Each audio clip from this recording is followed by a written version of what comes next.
Hello everyone, Chef Eric here and welcome back to the YouTube channel for yet another amazing recipe. And for today's recipe, I'm going to show you guys how to make coconut milk the traditional way, the Kenyan way. Tutakuwa na maji ya kwanza na maji ya pili, the one which is more concentrated and less concentrated. So we're going to start with two fresh coconuts. These ones just got them from my local mama mboga. They were going for about 100 bob a piece. This was because it was Nairobi, so they're a little bit on the pricier side, but in Mombasa I trust you can get for about 60 bob a piece. So you want to get a really sharp edge or wherever of your counter, and you want to just smash the coconut just until it breaks open, and you want to trap a little bit of that coconut water. If you don't exactly need for this recipe, it just tastes really amazing, and it can be a gauge for whether your coconut is okay or not, because if it's gone rotten, the coconut water will taste funky. So basically just be your test. So once you break open all of your coconuts, just want to smash it into a million pieces, into much smaller workable pieces. I usually just take the coconut I've broken open and then smash them against the floor. Make sure it have a really clean sort of surface just until it breaks up. So take your individual pieces and then you want to run a knife in between the coconut meat and the coconut shell. Make sure you are very careful. The number of times I've ended up cutting myself doing this is astronomical. So I suggest you get an adult to help you out with this process. So once it's all done and your coconut is all removed from the shell and you have a beautiful coconut milk, we're gonna just to start to chop it up into much smaller workable pieces that your blender can fully mix together. Then you're gonna add it all into your large blender, and we're gonna make something that's called maji ya kwanza.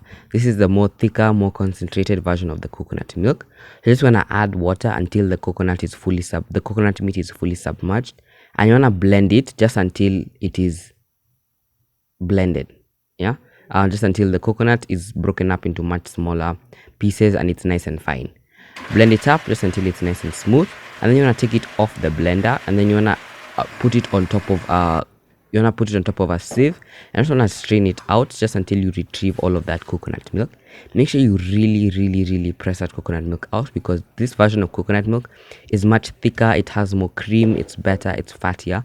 It's what we use at the end of coconut recipes just so that you can have that coconut touch. It's really the one that's in less amount, but like, trust me, it is the one that you need. Transfer it into a small container and set it aside while you make maji ya pili. So that same coconut that we strained out, do not throw it out. And I add it back into the blender with more water, just water to fully submerge it once again, and just gonna blend it until it's nice and smooth. For this one, I do suggest you blend it for a little bit longer so that you can get the most out of this coconut.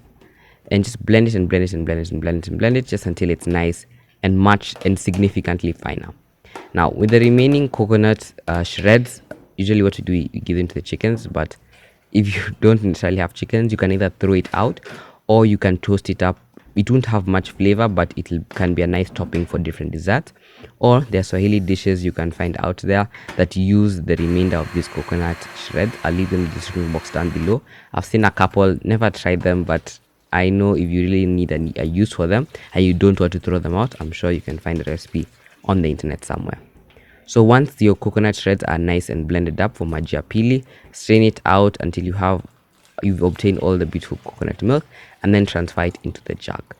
And you're done. You have maji ya kwanza, maji ya pili, which you can use for all my amazing recipes. But let's talk about storage. Now you can freeze this for up to 6 months. So you just wanna separate them in the two bottles, maji ya kwanza and maji ya pili, and then you label them so that you know what you need to use them for. Set it into your freezer and forget about them. They will separate, but trust me, it's still amazing. So you can defrost it and use it for my coconut mbaazi or beans or whatever cereal you have on hand.